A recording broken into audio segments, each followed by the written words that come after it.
Yo, what's going on, everybody? Welcome back to another episode of Field Stormers. As always, I am your host, Mo Murphy, with my co-host, Walker Bailey, in the building. And we got a special guest. He's not a Colorado fan. We're not finna play this game. He's just in shambles by his loss yesterday. But, Walker, what's going on, bro? Not much. And then we got my guy, Shane, in the building. He's not a Colorado fan. I'm putting that out there. He's an LSU fan. I'm not letting him jump the bandwagon. Y'all don't show this man too much love, but my dog Shane in the building. Shane, what's up? What's good, man? What's good? All right, so a lot happened yesterday. Like a lot happened yesterday. Big day in college football. A lot of college football playoff chances have ended, have shaped up. Certain teams have been eliminated. Like I think it's safe to say Oklahoma's done, regardless of the fact. Like I don't see a path for them with 2 losses. Even if they win the Big 12, I think they're out. Well, I know they're out. Notre Dame never had a shot, but I guess when you see Georgia probably ranked number 1 in the college football playoff next week and Ohio State dropped to 2, it'll have a lot to do with, one, how Ohio State looked against Rutgers for 2.5 quarters, on top of the fact Notre Dame lost to Clemson, so that win against Notre Dame doesn't look as great. And then we got a lot of games coming up next week, but Alabama beat LSU in a game that was the second best game of the day. Like essentially, I guess the USC Washington game was arguably, you probably witnessed 2 of the best games of the year being played at the same time. So some people more leaned over to USC and UW. Some people leaned over more to the Alabama LSU, depending on what you had stakes on. So Walker, what was your biggest takeaway from yesterday? Honestly, I watched a lot of Georgia Missouri yesterday. I just thought it was interesting. Like Georgia to me still looks mortal. Like I kind of thought that was a spot where Georgia was going to put the hammer down, and blow them out, and kind of just remind everybody who they are. Because I think when you've won that many games in a row, I think they tend to get bored a little bit, and you have to get them up for big games. Like I think Kirby's done a good job at picking and choosing when to get his team up and get them to play really well. And I thought for sure yesterday was one of those games, and they didn't get up. Missouri kind of punched them in the mouth, and then Georgia was able to hang on late, but that game was by no means a blowout. Missouri had the ball down 3 in the fourth quarter. So I was fascinated by that. Provides a little bit of hope with Ole Miss going into Sanford next week, but I just hope Georgia doesn't get up to that one either. So we'll see. That Missouri interception by Brady Cook pissed me off too. I felt like they was gonna march down the field, at least tie it up, get a field goal. That interception by a big guy, that was a great interception by him, but that pissed me off. And I know he threw that pass, and he didn't expect dude to jump. If anything, that usually turns into a tip pass. It's tipped, and then on to the next possession, on to the next play. And it ended up being an interception, damn near for a touchdown. Let that have been a linebacker, that ends up for a touchdown. They ended up scoring anyway. Shane, what was your biggest takeaway from yesterday? Man, outside of LSU, that Georgia game was good. Missouri offense, I like they Burden. They got a dude at wide receiver. He wanted them. He's nice, bro. He's nice. You know what I mean? But I don't know. I think for sure, Jimbo's out. I think Jimbo's gone this year. Yeah. Is he gone though? Is that price? I think those boosters are probably fed up with him. It's time. So somebody had told me a couple weeks ago that the sense around the program was that the Ole Miss game was a big one. He kind of had to have that one if he wanted to keep his job. They could go 8-4 and he could probably keep his job if he had a signature road win in his back pocket. I think that's why they played so well yesterday. I think he had them super, super prepared because he knew he had to have that one. And obviously they didn't get it. So it must suck, man, if you're an A&M fan, because and I can say this because I know this to be true. Lane can't stand Jimbo, and so Lane on National Signing Day puts Jimbo in a locker, and then all week before the game, and the media just shoves him in a locker and just talks shit nonstop. And then it comes game day, and then he just shoves him in a locker again, and it's happened every single year that he's been there. That sucks. They can't stand him. Yeah, and I know, bro, with A&M, it's just the price you're gonna have to pay to basically fire him. Bro, they owe him so much money for the next, it don't come reasonable to fire him for another 2 years. I think they gotta pay him what, 60-some million if they fire him after this year? 60-something right now. Yeah, it's 67, I think. Yeah, like everybody's kind of like it doesn't become reasonable to reach as like the 30s, which is in like 2 years, bro. Like that's a price to pay to. I know, but the question that nobody ever answers when making those decisions is who are you hiring? Like, who are you hiring at that point? Like, who are you hiring? You've had a candidate. You've had a candidate. No, they are not hiring. No, I could tell you, Texas A&M ain't hiring no damn Dion.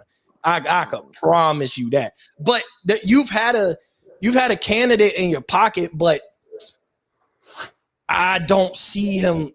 I guess if they lose to Michigan, then it's closer we've gotten to the end, the more I've kind of backed off of it. Like, because I'm just like, it just doesn't. Well, feel because right. Like, when you first said it, though, it was the possibility of like if he doesn't beat Notre Dame, we're having a conversation. If he doesn't beat Penn State, you never definitively like, oh, well, he's not going to beat Notre Dame. He's not. But it was those. You got 3 games on the schedule. If you lose one of those early, then you lose to Notre Dame or you lose to Penn State. At that point, you're already projecting that they could lose. They're probably going to lose to Michigan. Now you 10-2, 9-3. I mean, think about it. Before the season, people thought like, especially after that Indiana game, like, hey, 9-3 is possible for Ohio State.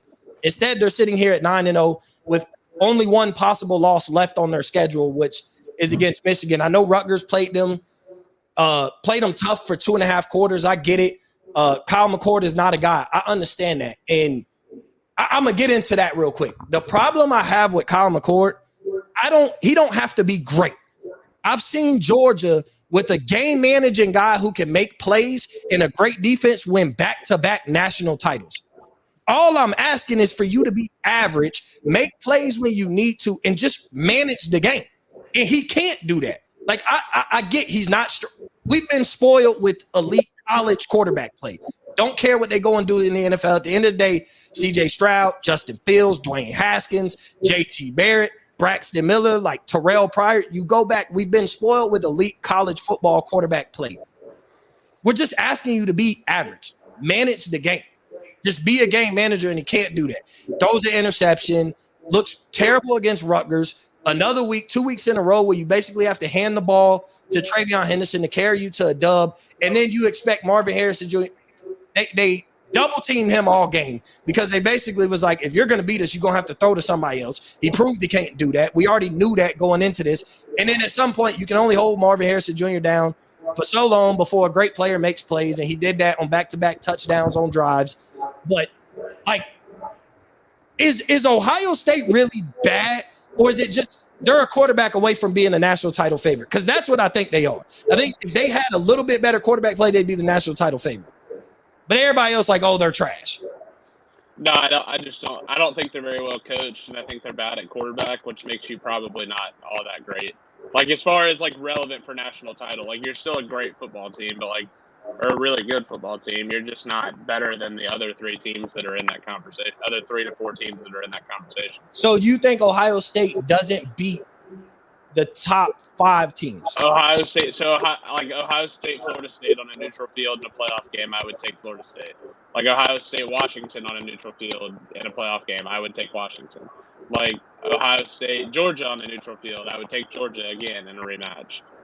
Ohio State, Michigan on a neutral field, I'd take Michigan. Like, I mean, because like I know what I'm getting with that group and like, or with those groups, and as teams get more talented and have like the other thing with McCord is he has no pocket presence, he has no ability to feel pressure whatsoever. He just stands in there, or he doesn't stand in there, and he just runs around when he doesn't need to.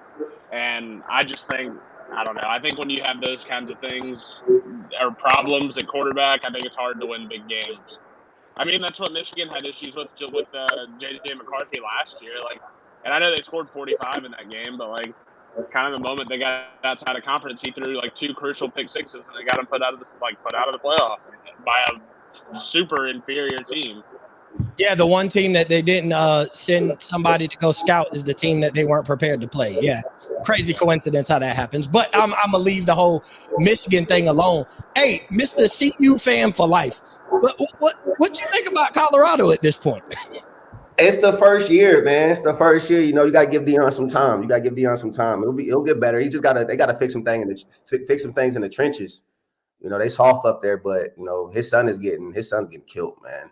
He's getting his son killed. Yeah, I had this argument last night, actually. I had this argument with our boy Hefe. I said, bro, I think Shedeur is like a top 5 college football quarterback.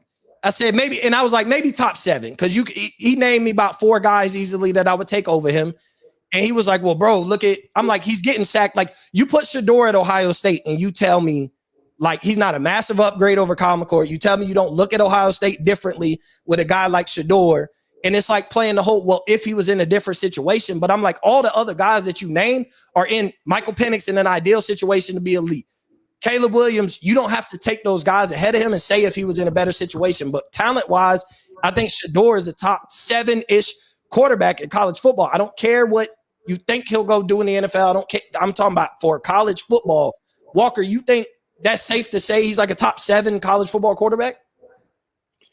I mean, yeah, I think that's pretty fair. I don't know. He hasn't been great the last few weeks, so like he's been fine. Like he's been good, but he hasn't been like elite. I mean, like he's not as good as Caleb Williams. Probably not as good as Penix. Definitely behind Jaden Daniels. Bo Nix, maybe. I wouldn't trade quarterbacks with Colorado right now. Like, but I mean, but I would say they kind of cancel each other out. Like, you could say they on the same. Saying, like, I know, but I'm just saying, like, there's a lot of dudes that are similar at this level. Like, I think with Shedeur, a lot of people are projecting. Like, it's like, oh, well, we see what he can be. Like I said, oh yeah, like he reminds me a little bit of like he has a little bit in terms of mannerisms and stuff. Like, it reminds me a little bit of like Watson's college days. He just doesn't have the achievements or the big wins. Just like the you said that kind of well beyond like early in the season. I said that like I literally said that in like week 1. I don't know. Like he's really good. Everyone else on that team, other than Travis, is really bad. I mean, that's just kind of where they're at. Like they've got a few good receivers, good quarterback play. They've got a clown car head coach, and that makes for a bad football team. So, all right. So let's dive. I was legitimately mad about the Sean Lewis thing. Like I was pissed. I was mad. I was ready to cook somebody about that. Matter of fact, I'll take Ohio State beating Washington. I'm going to go back to that. I would take Ohio State over Washington. I think that was a crazy team.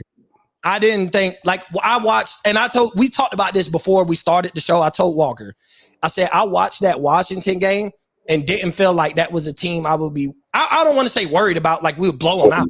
I just think we win that game. Like you're not. First off, I don't think there's a team putting up 50 points on us. Period. Like you're not putting up 52. Period. And I think Kyle McCord would look like the guy that you want him to be. He'd make the plays when you need to because that Washington defense is bad. I'm not saying Kyle McCord. I'm just saying he would look decent against Washington's defense. Their defense is bad, and TreVeyon Henderson will have a field day on Washington. I can promise you he running for 200 yards on them. And Marvin Harrison Jr. going for 100. Yeah. People don't understand the depths of how much I think Kyle McCord is bad. Like, I don't think he would look competent against anybody, really. He didn't look competent against Rutgers. Bro, but hold on, though. On the Rutgers thing, like, I know when you say Rutgers, it sounds crazy. Like, yo, Rutgers is usually historically bad. And bro, Greg Schiano's turned around the program. Now, it's no excuse for an Ohio State quarterback to look that way. I understand that. But Rutgers ain't completely trash. But like I used Rutgers as an example. I could turn around and start yelling Maryland and it would be the same thing, and Maryland's no good.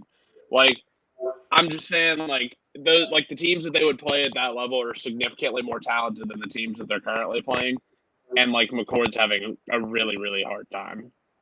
Like he looks like if I can't throw it to Marvin, it's no good. And that's what I find crazy is because like at the end of the day, you know, going into the season, bro, and I know rankings and where you look at players don't matter, but like basically Ohio State walks into the season with two wide receivers that are projected to go in the first round. Like at the end of the day, they're one of there's probably 4 or 5 schools that have like 2 possible first round picks. Now they're not all going to go in the first round, but there's like 4 or 5 schools that got 2 first round talent wide receivers. Ohio State being one of them. A lot of people thought these were the 2 best receivers in the country. Obviously, Marvin Harrison Jr. has stood on, I think, being the best receiver in the country. He never ceases to amaze you. There's some guys that have also looked equally as good. Keon Coleman, Malik Neighbors, I understand that. But Marvin Harrison Jr. going to be a top 5 pick. But How about Trey Harris yesterday? Yeah.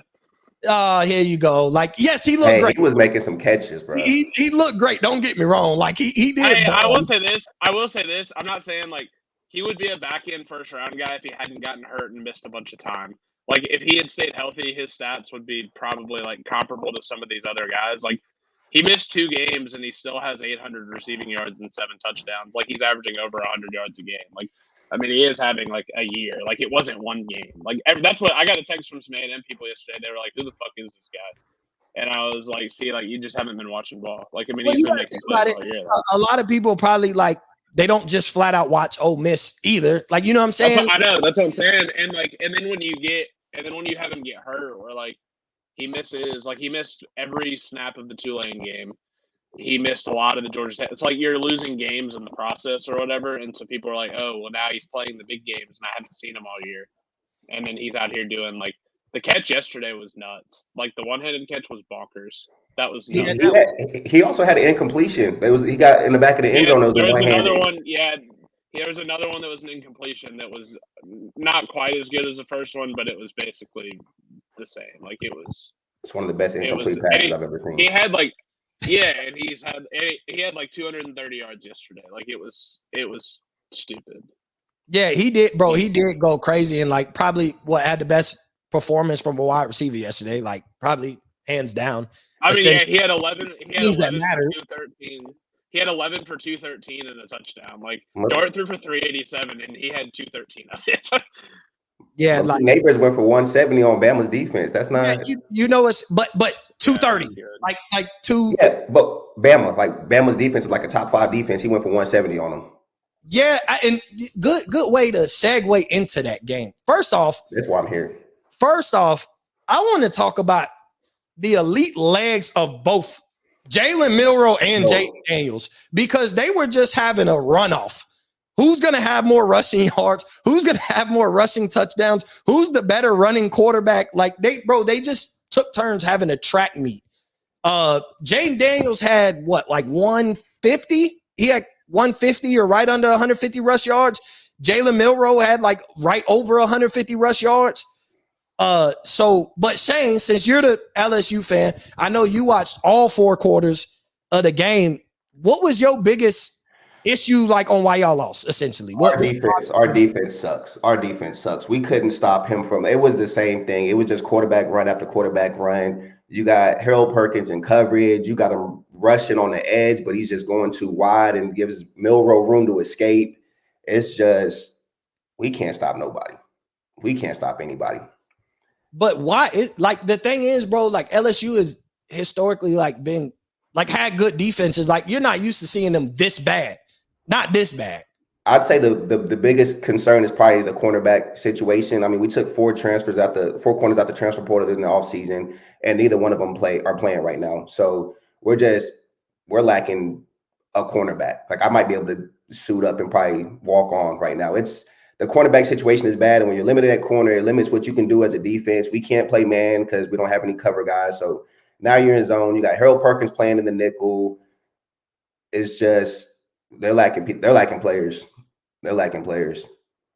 But like on the Bama side, like okay, so now on the Bama side is Bama like Bama's for real at this point, right? Like they're probably. There's a world where they go back to the SEC championship, give Georgia a run for their money, possibly win the game. Like after they lost to Texas, everybody kind of counted Bama out. Here's the downfall of Nick Saban, and they're not going to be on top of the world. And everybody has caught up talent-wise. Like I don't think they're way more talented, but at the end of the day, like they're still sitting here. What are they? 8-1, having beat Ole Miss and LSU. Like they have 2 top-tier wins. They're probably the best one-loss team in the country. I guess them and Oregon would have an argument between that as far as one-loss teams in the country. I think Ole Miss is right behind them, but Ole Miss lost to Bama, so I'd give Bama the nod on that. Can Bama win the SEC? Like, Walker, you think Bama will – not can, because of course they can't. Will they win the SEC? No, I think Georgia will beat them, probably. But, like, would your mind change – would your mind change if Ole Miss beat Georgia next week? Like, would you think, okay, Georgia can be had and Alabama looks as good as they do, like they can beat them? No, No, then I'll just get angrier that we lost in Tuscaloosa and looked like a clown car while we did it. I'll Like, just get angrier about it. Like, yeah, I'll just get angrier about it at that point because it'll be like if you go on the road, and beat Georgia, it's just gonna make me mad thinking about like, oh yeah, like we lined up all the offensive linemen on the sideline and got an illegal formation because we're playing with ourselves in Tuscaloosa. Like, it's like that. I'd get angry. Like I'd be happy, and then I'd be like, God, what were we doing? Like, there's no way we should have lost in Tuscaloosa. As weird as that is to say. I think Lane Kiffin he probably wants nothing more than to beat Saban for one time. Like, I don't think he wants anything I know. more. Yes, it's exactly what it is. It's why they never do it because they do all this stupid shit that they never do against anybody else, and it never works. Like, he just overthinks it. Yeah, and then the players start to feel it, and they start pressing. Like, Dart threw balls into double coverage because he was trying too hard to like score touchdowns on one play and be explosive instead of just taking what they were being given all first half. Like, it's no good. Yeah, like, I'm glad that they're not on the schedule next year. Like, that makes Ole Miss a better team next year that they're not on the schedule. Ole Miss plays Georgia again next year, and I would take Georgia 100 times out of 100 instead of playing Alabama. Yeah, because there's he's no not going to build that thing in his head. Yeah, there's nothing personal, No, and it's not like him and Kirby are boys, but Kirby wasn't like a mentor. Like, him and Kirby are boys. Like, it's just you're kind of coaching against a friend of yours. Like, it's a little bit different. Like, so I mean, they don't play Alabama or Auburn next year, and I think both of those are wins for Ole Miss. Like, you don't have to deal with the freeze thing again next year, and then you don't have to deal with Saban. So you just coach against Georgia and figure it out. So, all right. So back to LSU, Shane, if y'all went out, you'd finish 9-3, play in a bowl game, probably not a New Year's Six, maybe, probably not. Yeah, probably not. Yeah, probably not. So it's gonna be tough if Missouri goes 10-2 and Ole Miss goes 11-1 or 10-2 to justify LSU in the New Year's Six. Okay, would a guy like Jaden Daniels play in that bowl game? Like, is he a guy who needs to? Nah, he probably doesn't need to. It's not like I don't doubt where he goes, but like is he a first round quarterback? Does he go in the first round? No matter what. I mean, I don't. It depends on the team. You know, he's got a specific skill set. Yeah, he's a good college quarterback, but like, does he really have like a pro game? You know, like, what team you have to your whole scheme has to be developed around his legs. The fact that he can run, you know, so like it'd have to be like somebody like Baltimore, where they have like a system set up for a running. Yeah, they have a system set up for a running quarterback.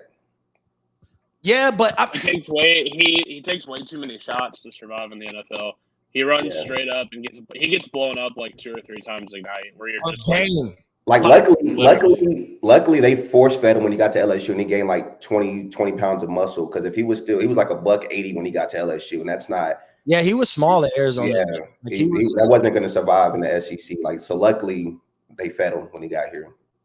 So LSU has what? Okay, they got Jaden Daniels will go to the NFL, probably not. Neighbors is a first round pick, one would assume, depending on how heavy you go at wide receiver, because I almost think we're about to be where like teams will go heavy on wide receiver because they're going to start grabbing wide receivers in the draft and not paying the guys they got. Like, because now all these wide receivers are getting paid stupid money. So it goes to the point outside of quarterback, you start to see that. Like, if we're starting to pay these positions stupid money, when it's time to pay our best guy, we'll draft his replacement so we don't have to cough up that bag. So I think Malik Neighbors is a first round wide receiver. I think Harold Perkins goes first round. He's draft eligible, right? Or is he sophomore? He's a true sophomore. So how many guys go to the NFL from this LSU roster? Are there? Honestly, it's really not going to be a lot. Like, there's not going to be a lot of turnover come next year. You'll have Jaden Daniels, have Malik Neighbors, Brian Thomas. I assume he'll probably go pro. Our left guard, he's draft eligible, so he'll probably leave. Our center, he'll probably leave. And then defense, it don't matter. As long as we keep Harold Perkins, we're good. Everybody else from the defense can go. We just got one guy. Your job. We got one guy. We just keep him. Everybody else. There's going to be a lot of people still here next year, though. I bet you they fire that DC at the end of the year. Which was crazy because he was really good last year. Even if we were struggling against a team, he made good second half adjustments. But it's just this year, it's just he can't stop anybody. I think I know who the replacement would be too, if they fired him. I think I know who the new DC would be. Who? I think Zach Arnett. Where's he at? He's the head coach at Mississippi State now. So they would being now. You think he would be being now? He'd be the DC at LSU next year. So you think he'd be fired and then become the DC at LSU? Get fired already? It's his first year at Mississippi State. He is getting canned. Snap. I want Dave Aranda back, man. And we also got to do something about the cornerback situation. I don't know why we let Corey Raymond go. Like, he played for LSU. He was the reason we became DBU. Somehow we let him go to Florida, which was crazy because that's like a rival. And as a player from LSU and a coach for LSU, him going to Florida was crazy. But I don't know why we let him go. We got to go get him back. Hey, bro, the transfer, we miss you, dog. Yeah, like it was, we were playing. I wasn't serious about the breakup. Like, I miss you. So we got to go get him and the new DC.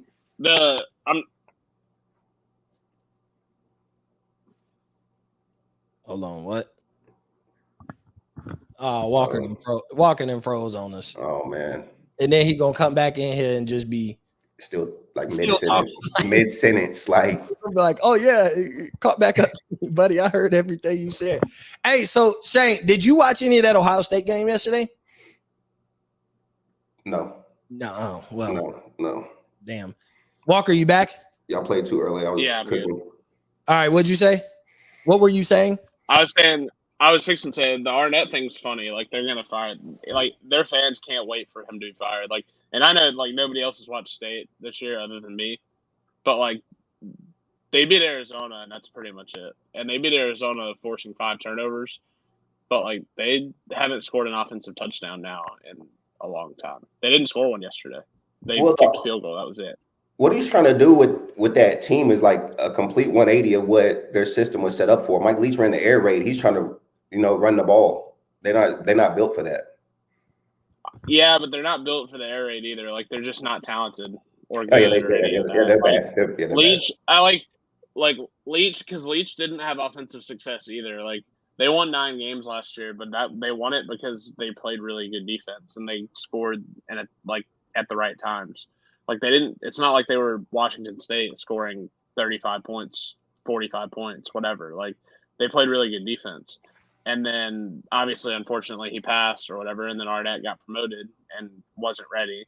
And so now Arnett can't run the defense anymore, and they may as well have a ham sandwich running the defense. But, yeah, so, I mean, it's just like he wasn't ready. Everything is lifeless. Like, they're ready. And apparently the contract is structured where this was like a prove-it year for him, where it was like, hey, you've got 18 of the 22 starters back from a 9-win team last year. Like, you need to go and have a good year, and they're not going to make a bowl game. So, like, literally just basically transitioning from Leach to Arnett was worth, like, 4 wins. Damn. That's basically – I mean, when you put it that way, it's like, yeah, okay, maybe he should be canned. Like, that's probably a good reason to get canned. And that's if they beat Southern Miss. Like, I mean, you would assume they're going to beat Southern Miss. But, like, that's a weird in-state rivalry game, and, like, it's not an FCS team. Like, you would think they're going to win. They're probably going to win.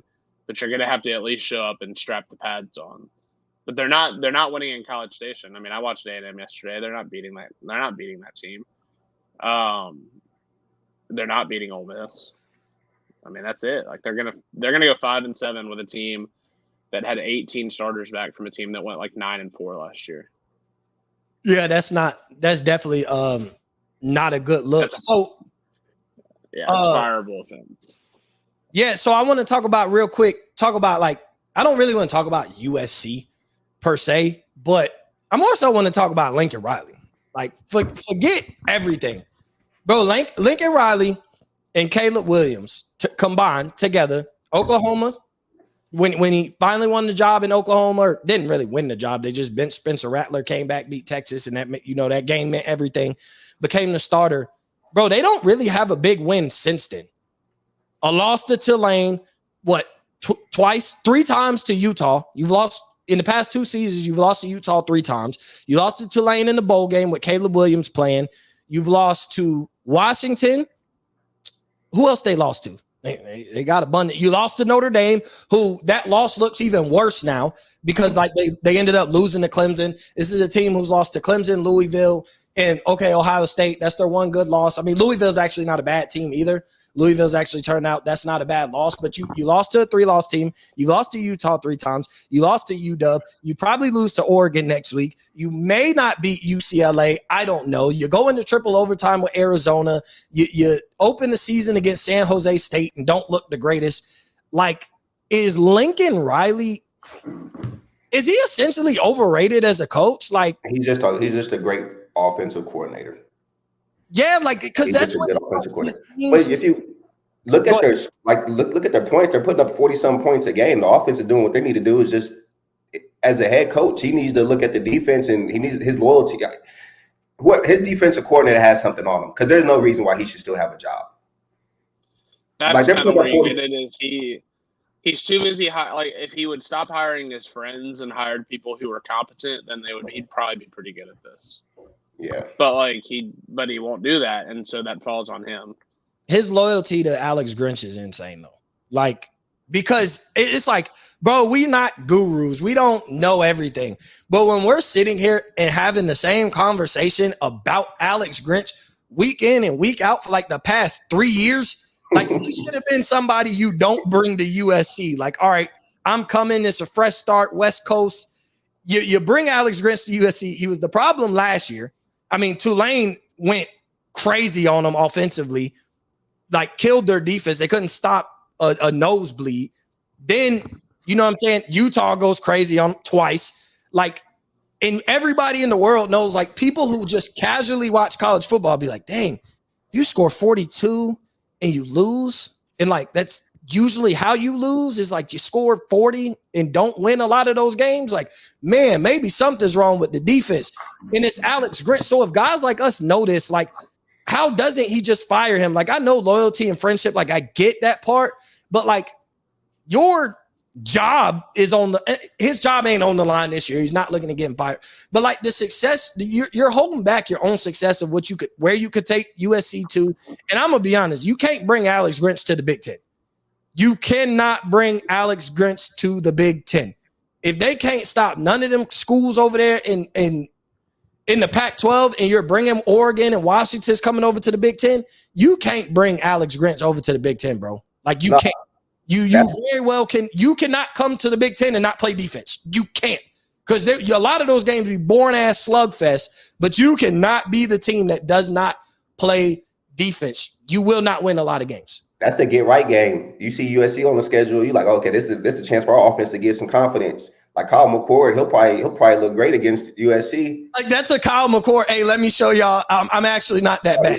Yeah, we're trying to figure some things out. This is the perfect. It's like it's a glorified practice. Speaking of the Big Ten, I think Iowa's going to have a new head coach next year. A new head coach? Did they lose yesterday? No, I don't think he's going to get fired. I think he's just going to step down and retire. Like I think his son will get fired, and then I think he will step down and retire. Isn't his son the offensive coordinator? In the room. Yes. Okay. Yeah. I think that's the like I've heard that a few places now that's kind of something that's being considered, and that's kind of in the rumor mill. So. Yeah, and then there's a couple of names that have already been connected to the job, and usually when they start connecting candidates, that's when you're like, okay, maybe this is actually going to happen. Wow. I would encourage Kentucky. I would encourage Kentucky fans to support their football program for the next few weeks. Iowa's starting quarterback has 500 passing yards for the whole year. He has 500 passing yards. Well, he wasn't initially the starting quarterback. Okay, well the other one, together the two quarterbacks have 997 yards for the whole season. Yeah, that's terrible. Like their offense, and they're in first place. Yeah, like they're probably going to. They beat Northwestern 10-7 on a field goal as time expired yesterday.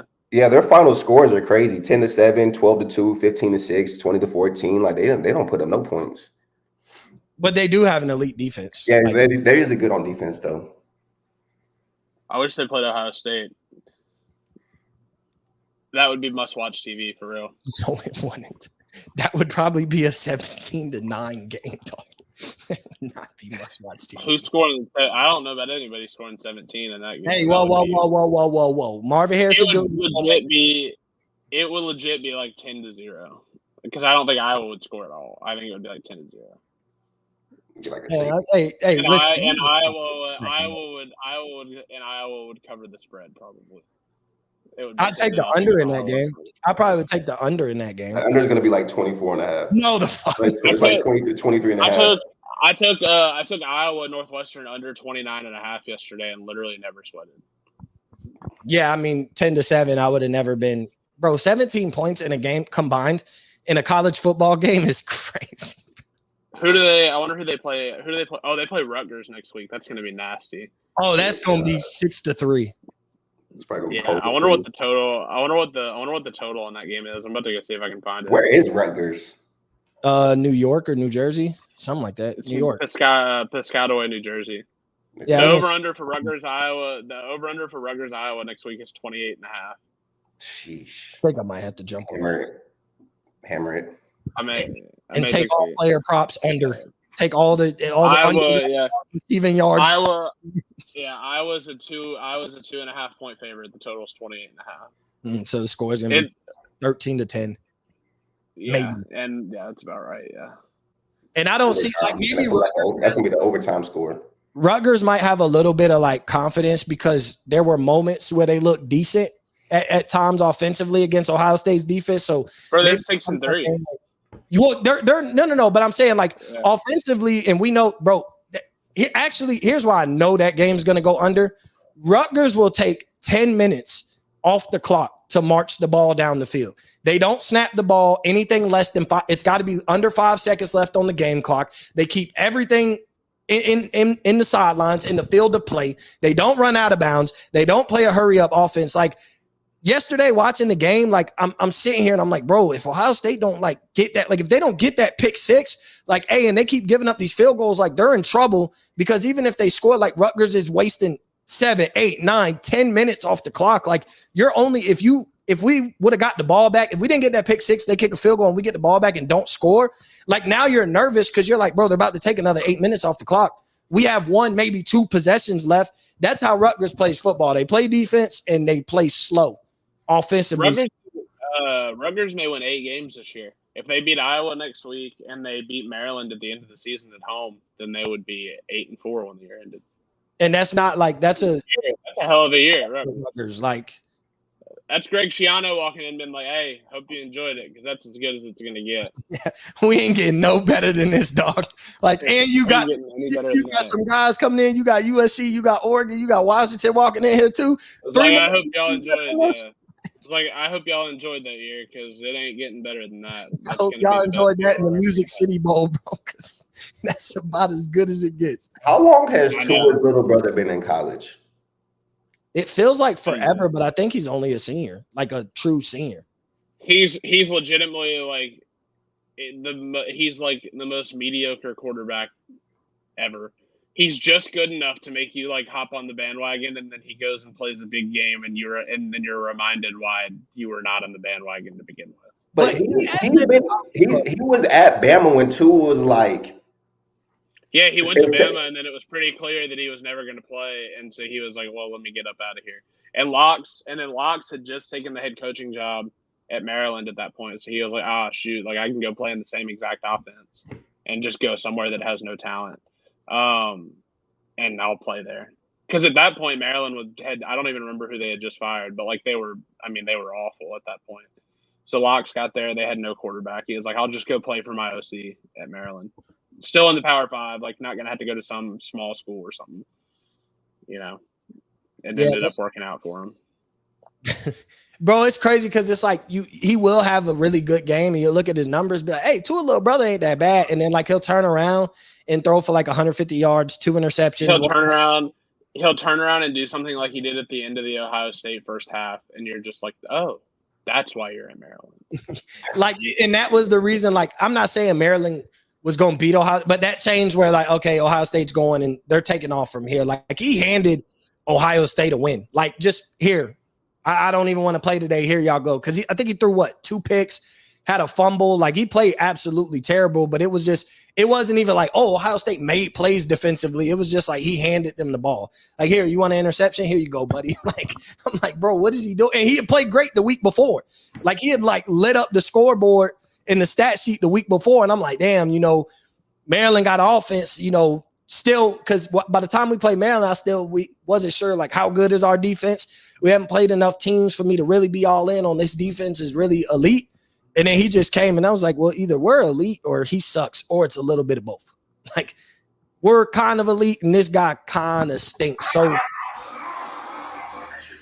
the debate that's taken over Twitter in college football, so we can do this real quick, is I'll walk you through it. So Michigan, it doesn't matter who it is. Either Michigan or Ohio State goes 13-0 and wins the Big Ten championship. Florida State goes 13-0, wins the ACC championship. Oregon 12-1 Pac-12 championship. Texas 12-1 Big 12 champion. Alabama 12-1 SEC champion. Who gets left out of the playoff? So you're saying Florida State and Big. So Florida State and Big Ten are in. One of Ohio State or Michigan is in. Yes. So basically, the 12-1 conference champions for 2 spots would be Oregon, Texas, and Alabama. I think Bama and Oregon get in. I think Texas gets left out. Really? I think, and I know people. I don't think Texas, and I know the brand, and they want them in the playoffs. And if they can't, I don't think you leave Oregon out though. Like, especially because assuming that they get a lick back, like they would get their lick back on Washington, which makes that loss not look as bad because you won. Like you ended up playing them again and beating them. So like that loss. I mean, Texas would get their lick back on Oklahoma, I guess. So, I think Alabama gets left out. No, you're not, because then you're talking about leaving the SEC out. You're not leaving the SEC out. Not at all. SEC is going to get one. That's a lot. You're getting one. A one-loss. Yeah, I think if you get into a spot where you're debating Alabama and Texas literally has the card where it's like we literally went to their stadium and beat them handily, not even close. I get that. You can't leave Texas out and put Alabama in. It defies logic. At that point, why are we playing the game? It doesn't though, because the SEC is not having a team in. The SEC is getting in. But again, and it's Bama on top of that. It's Bama. It doesn't matter if they lost to Texas in week 2 no more. Bama will fuck around and get the preseason too. Probably yes, but then it's like, okay, well, like at that point, why even schedule the games? Like, just do what Michigan does and play nobody and just go undefeated and get in. Like, because like at that point, if you're Texas, all right, like we went to Alabama and beat Alabama on the road, literally never trailed, and dominated them for an entire game, and that just doesn't matter anymore. It's like, why do we even play? Is that the game where Bama played a different quarterback? They didn't play with Jalen Milroe, right? No, they benched. No, they played Milroe after that game. I think. Okay. They played Milroe. I think they benched him. Either they benched him after that, and let the other guy play, or 2 games later. I think it was the next week. Was that the first game?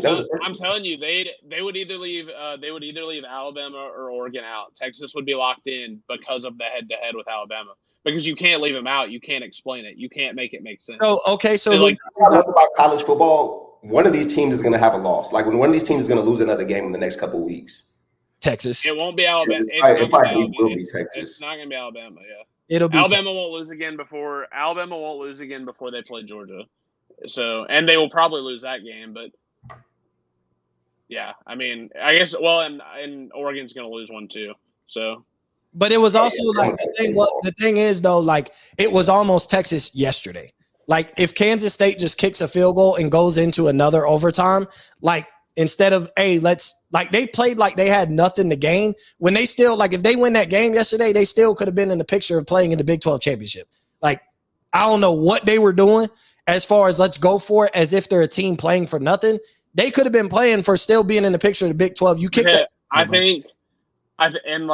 I will give Kleiman credit. He doubled down. He literally, he didn't regret it. He was like, he called the timeout and then did it again. Like, he still went out there to run a play. No, but I'm talking about in the press conference after he knew they had lost the game. He was like, I would do it all over again. I wouldn't change my mind. Like, if you're gonna go down, then at least go down. No, I'm just saying, if you're gonna make the decision, don't regret it later. Like, just like go with it. Like, he probably does it, but that doesn't make it less of a like. That doesn't make it the right call. I think in his head, he was thinking, okay, we're lucky to be in this situation because we were down 3 touchdowns, and they're more talented than us, and we're on the road.